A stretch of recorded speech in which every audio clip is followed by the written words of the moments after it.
kami dito sa Sports 360 and we are airing simultaneously on sports5.ph and of course live on TV5. My name is Erica Padilla and I'm with a very hardworking Nico Ramos. That's true. Yes, kakatapos lang Nico ng ating first game, bakbakang Meralco Bull Energy against Talk and Text Tropang Texters with a score 122-106. Masyado napanood. Hindi mo na masyado napanood. But at this point, puntahan muna natin ang ating kasamang si Sel Guevara to interview our best player of the game. Alright, Jason Castro, kanina, congratulations. At sa tingin mo, anong aspeto ng laro ninyo kanina sa tingin mo kayo ay naging pinakamalakas kaya kayo nanalo? Siguro naging aggressive lang kami on offense kasi parang yun yung strength namin and then we defend lang. Sabi ni Coach, as long na we defend, mananalo tayo. At papalapit na tayo sa playoffs. Ano pa yung gusto nyong i-perfect o i-master papunta nga sa playoffs?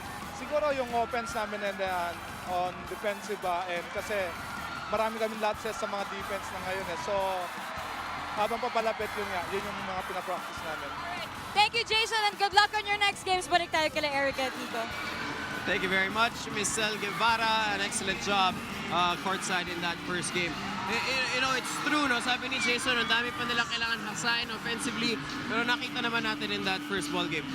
Mukhang they're fine. Mukhang okay naman Mukhang sila. okay naman. Although, you know, there has been questions here and there about their consistency. Pero nakita naman natin how they really want to win it after losing against Global Port. Kaya naman at this point, for those who missed the first game, here are the highlights of the bakbakang Meralco Bull against Talk and Texters. Well, it seems as if I was just talking about this game a few seconds ago, no? Pero both teams nga trying to punch the ticket. In the first period, talaga itong si Jason Castro, sinabi nga namin ni Dr. J. Andy Howe, ipinaalala niya just in the rare event that anyone forgot how good he is and who he is in the PBA. He stamped his class dito sa unang 12 minuto.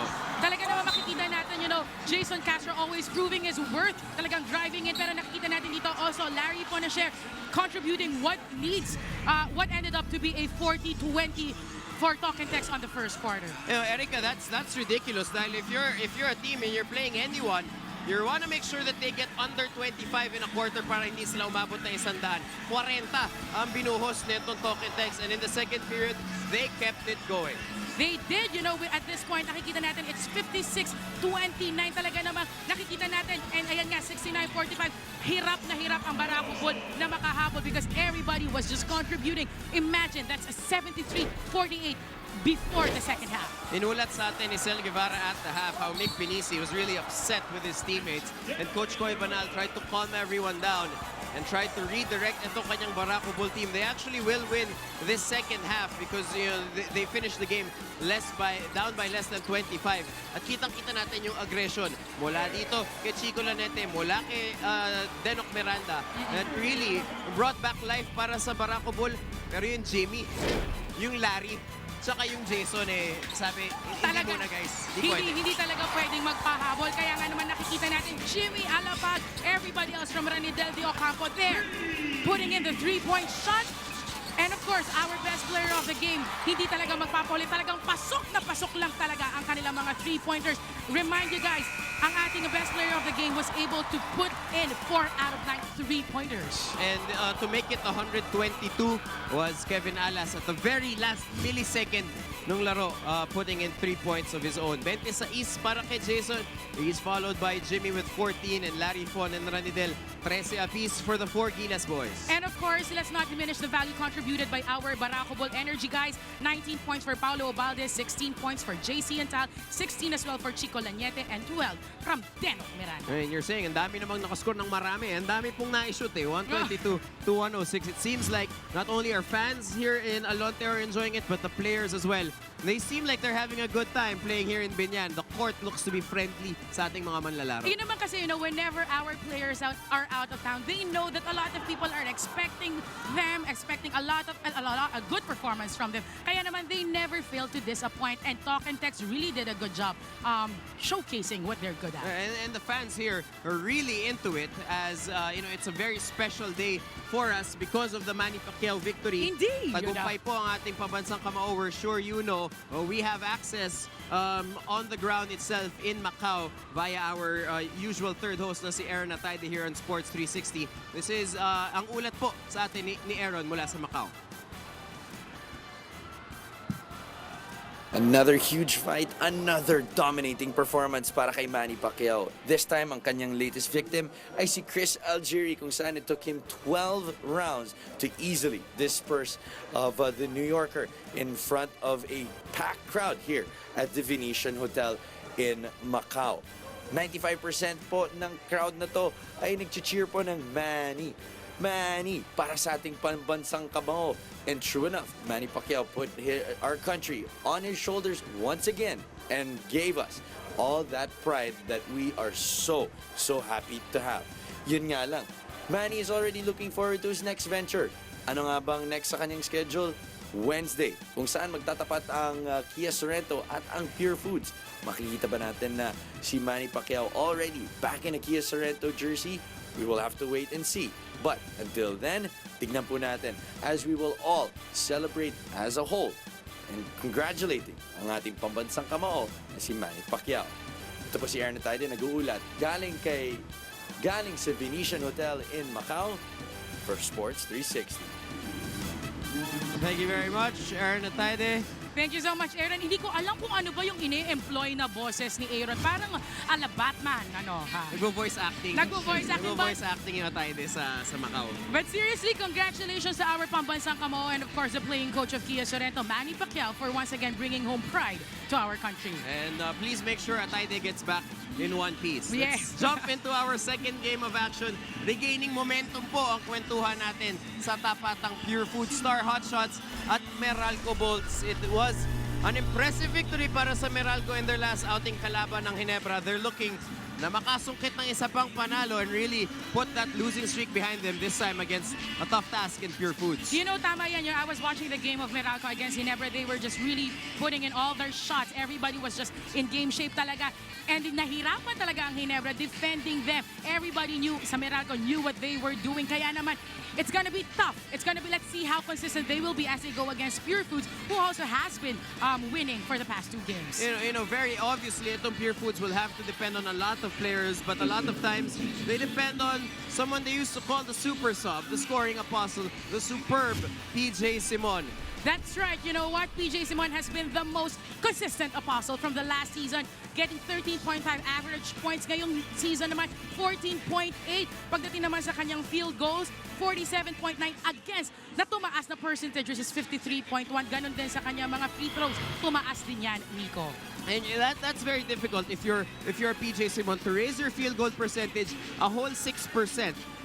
Shooting the type of shots that he shoots, attracting the kind of defensive attention that he attracts, that only goes to show that, you know, PJ has not only been more selective with his shooting, he has been more accurate and has been a lot smarter with the type of shots that he would used to take before, pero ngayon would maybe not take anymore. Para naman sa Meralco Bolts, they depend on a different kind of guy. Yes, you know, the last game, our best player of the game was Jared Dillinger, and it's very interesting to know ano ba ang nakaka-inspire, nag-energize at nag-ignite sa ating captain. Panoorin po natin to.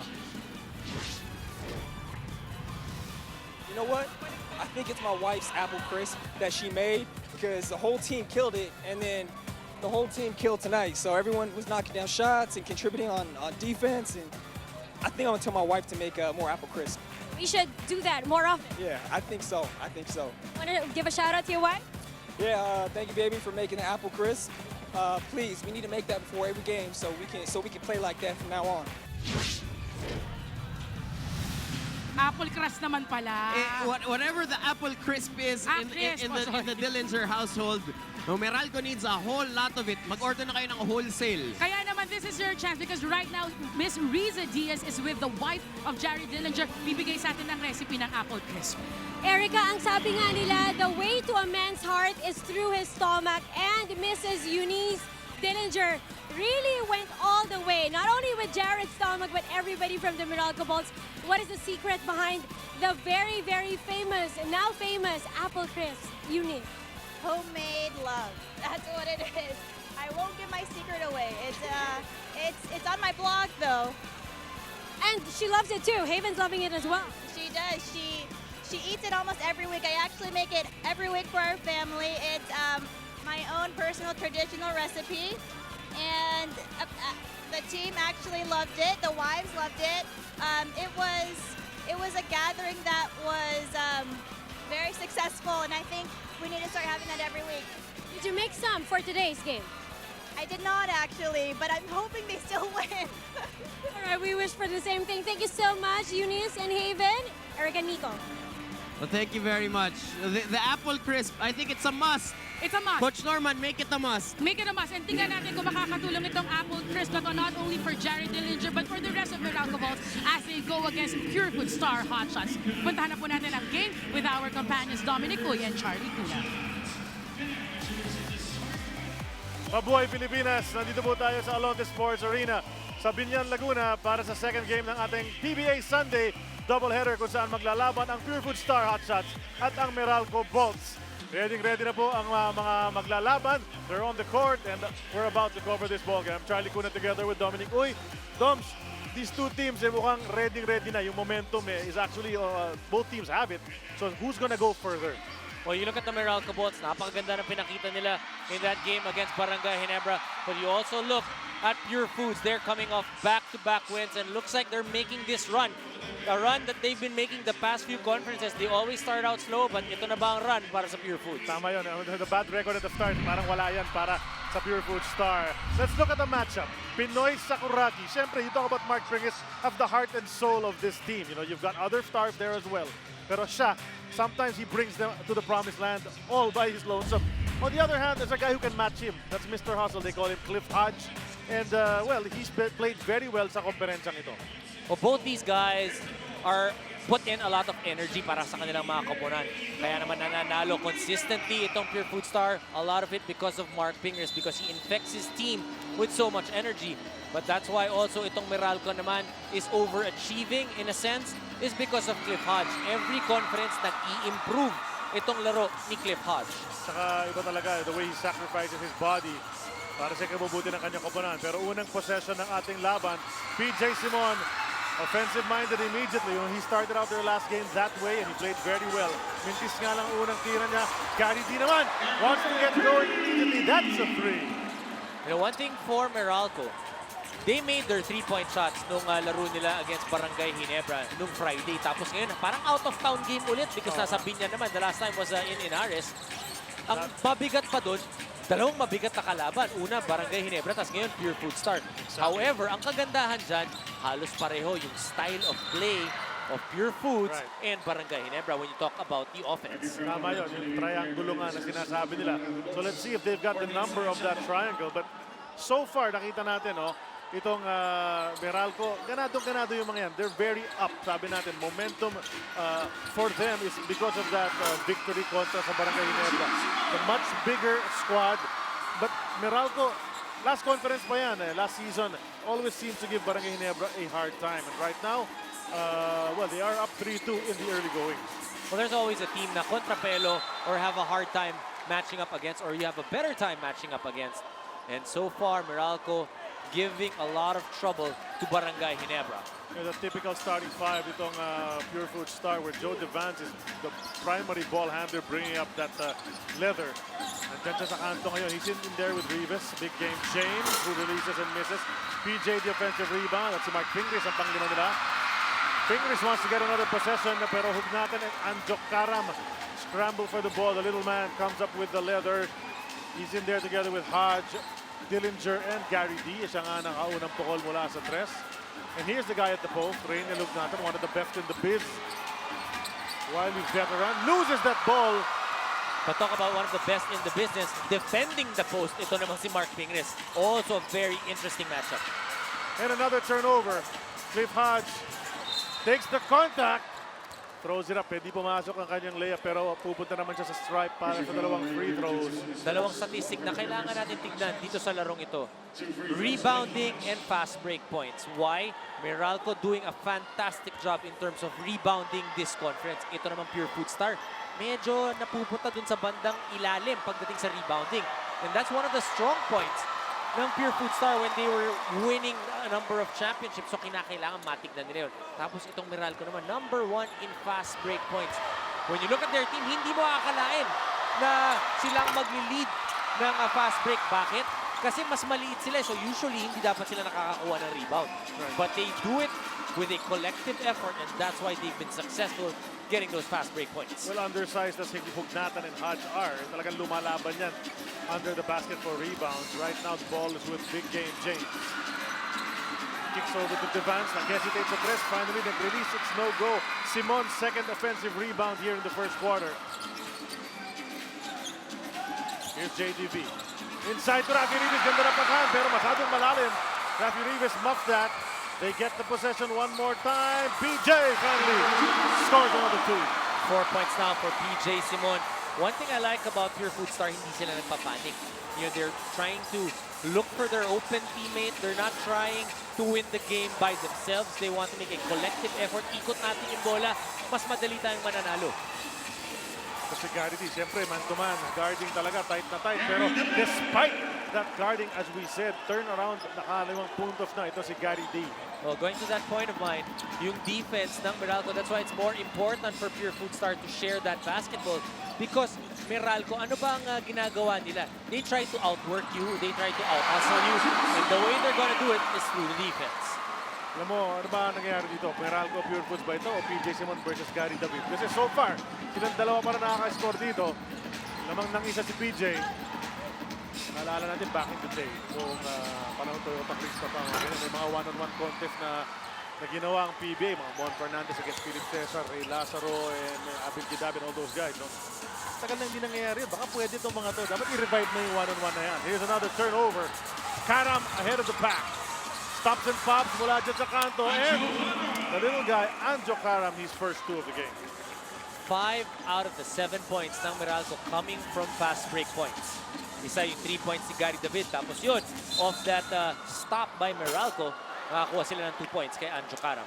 We're gonna keep watching that. Gaya nga na sinabi ng kasamang Dominic. Fast break points might be a factor. Here's a Smart Bro fast break brought to us by Smart Bro, tomorrow's internet. Anjo Karam, the deuce. Inside to Rivas. And that was an out-of-control shot. Almost went over the backboard. They keep possession, however. Only 8 seconds remaining on the shot clock. James Jack releases, bounces long. Habulan sa rebound, and na-box out na ni Cliff Hodge si Joe Devance. And the ball will go back to the Orange men.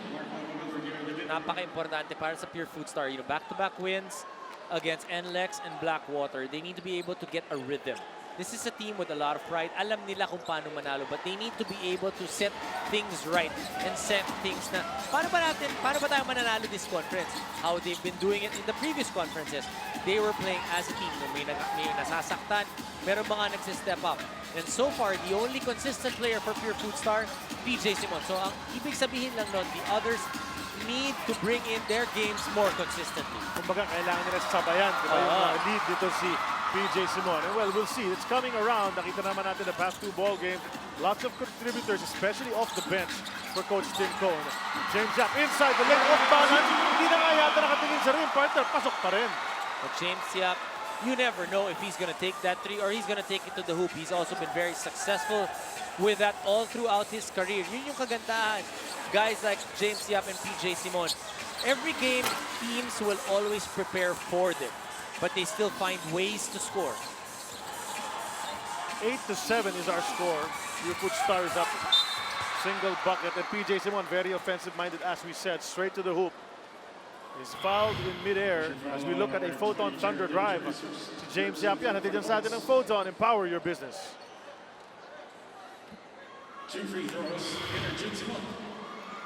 Peter Jun Simon. I can't say enough about this guy. A very late pick, number 40-something pick yan during the draft where he was called, and has really risen through the ranks. Ika nga, one of the best in the league right now.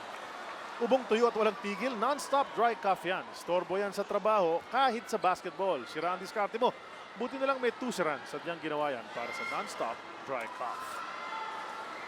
The weather's been weird lately, kaya naman kailangan maraming biglang nakakasakit, inuubo, tusiran, kailangan. Score natin is 8-7.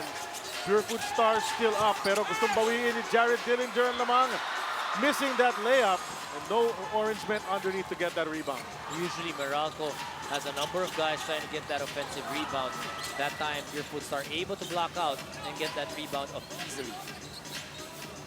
10-second shot clock para sa Purefoods Star.